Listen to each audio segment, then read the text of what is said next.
Japanese সকলোতকৈ কোনোগুণে কম নহয় তেওঁ যিকোনো বুদ্ধিয়ক চীনা নাগৰিকতকৈও কোনো ক্ষেত্ৰতে পিছপৰা নহয় তেওঁ এগৰাকী মনোজ নেও ঘৰ তিনিচুকীয়াৰ ধলাই মিৰিপথাৰ অঞ্চলত বুদ্ধি আৰু কৌশলেৰে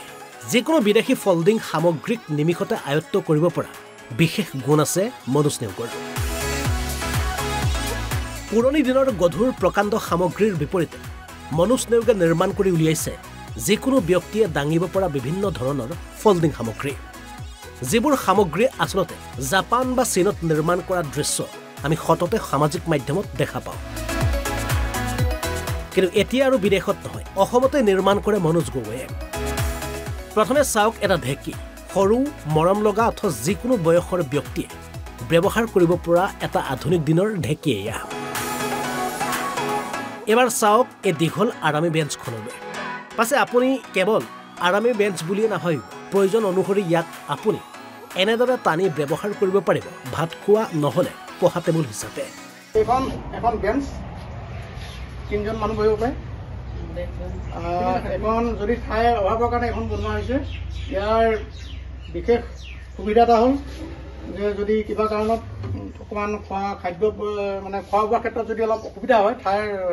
কমৰ বাবে তেতিয়াহ'লে ইয়াত মানে আপুনি বহল কৰি ল'ব পৰা যায়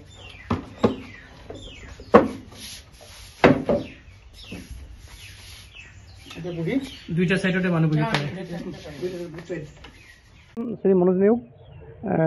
আপোনাৰ নিবাসী হৈ গ'ল আপোনাৰ ঢলা মিৰিপথাৰ গাঁও বুলি কয় শদিয়াৰ যোৱা যিটো বাইপাছ ৰোড তাৰ কাষতে এইবিলাক সামগ্ৰী প্ৰস্তুত কৰা আপোনাৰ কৰোণা সময়তে লকডাউনৰ টাইমৰ পৰা মই আৰম্ভ কৰিছোঁ তেতিয়াবা ব্যৱসায়িক ভিত্তিত বুলি নহয় ধৰক অৰ্ডাৰ দিয়ে দুই এজনে মই কৰোঁ ঘৰৰ কাম কৰাৰ পিছত যিকণ আজৰি সময় পাওঁ আজৰি সময়ত মই লাগি মেলি এইকণ কৰিলোঁ এতিয়ালৈকে মই বিভিন্ন ধৰণৰ ফল্ডিং টেবুল বিভিন্ন ধৰণৰ কেইবাটাও আইটেমৰ আপোনাৰ চকী তাৰপিছত ফল্ডেবল ঢেঁকী এনেকুৱা ধৰণৰ আৰু বস্তু যিবিলাক সাধাৰণতে মানুহৰ প্ৰয়োজনীয় স্পেচ ছেভিঙৰ কাৰণে তেনেকুৱাবিলাকে লকডাউনৰ সময়ত মই একেবাৰে অকলশৰীয়া হৈ পৰিছিলোঁ ঘৰতে আবদ্ধ হৈ আছিলোঁ তেতিয়া মই মোবাইলটোৱে মোৰ সাৰথি হৈ আছিল সেই সময়ত মই মোবাইলত বিভিন্ন ধৰণৰ আপলোড পাওঁ কাঠৰ সা সামগ্ৰী কলা কৌশল এইবিলাকৰ ওপৰত মই দৃষ্টি নিবদ্ধ হ'ল মোৰ তাৰপিছত মই লাহেকৈ চিন্তা চৰ্চা কৰিবলৈ আৰম্ভ কৰিলোঁ এটা আইটেম বনাওঁতে মোৰ এমাহ দুমাহ লাগে মই শিকি মেলি তাক মানে এক্সপেৰিমেণ্ট কৰি শেষ কৰা লাগে এমাহ দুমাহ লাগি যায় তো তাৰপিছত ফাইনেল ৰূপ দিওঁ আৰু কোনোবাই যদি অৰ্ডাৰ দিওঁ তেতিয়াহে মই তাক প্ৰস্তুত কৰি দিওঁ ডুমডুমাৰ পৰা মিণ্টু তালুকদাৰৰ ৰিপৰ্ট এনবি নিউজ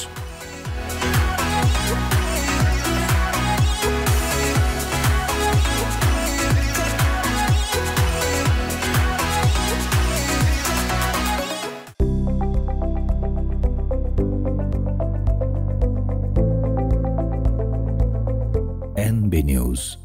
সহজ সৰল ভাষাত নৱভাৰতৰ কথা।